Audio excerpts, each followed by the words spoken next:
Nitong nakaraang linggo ay inilunsad natin ang Bagong Pilipinas. Panawagan ng pagbabago, dahil sa ito ay kinakailangan. Tayo na magtulong-tulong na maunlarin ang mahal nating bayan.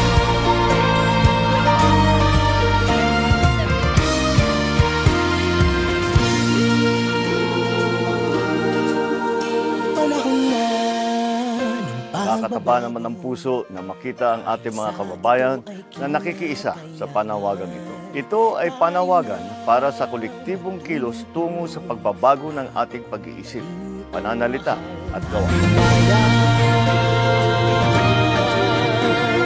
Bagong Pilipinas is addressed to all government officials and employees and citizens of this country. It is an invitation to all of us to think about being a Filipino and view the nation from a renewed perspective. It is a call for transformation, the transformation of our idea of being a Filipino, and the transformation of our economy, of governance, of society. Bagong Pilipinas transcends this administration.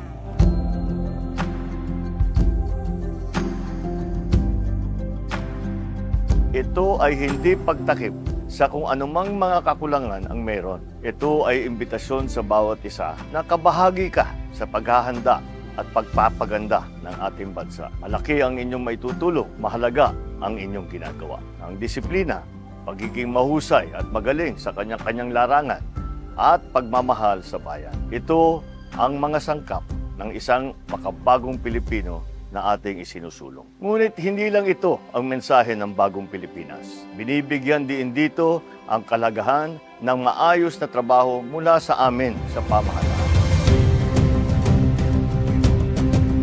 Sa Bagong Pilipinas, ang pagbabago ay nagsisimula sa pamahalaan. While power emanates from the people, change must begin from government.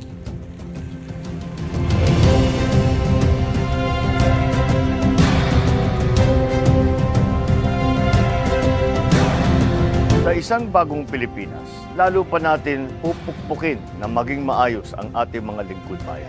Una, bawal ang tamad at makupad sa pamahalaan. Services must be fast. Projects must be completed on time. Deadlines must be met per schedule. In whatever government office, red tape must be replaced with a red carpet. Yung sungit ninyo, palitan na ninyo ng ngiti. Pangalawa, bawal ang mga hindi tapat at nangungulumbat. Sa Bagong Pilipinas, bawal ang waldas. Pangatlo, bawal ang mga pang-api at naghahari-harian. You are servants of the people, not their lords. Huwag nating pahirapan ang taong bayan. Tapos na ang panahon ng pagkukuyakoy sa loob ng mga tanggapan ng gobyerno.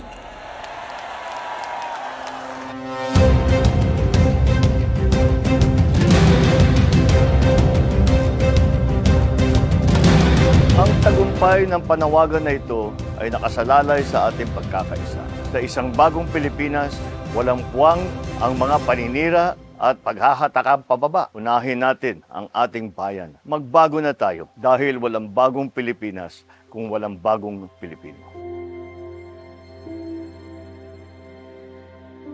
Sa Bagong Pilipinas, may pag-asa ang lahat. Ang pag-asa ng bayan ay nasa ating lahat. Mabuhay ang bawat Pilipino, mabuhay ang Pilipinas, mabuhay ang Bagong Pilipinas! Panahon na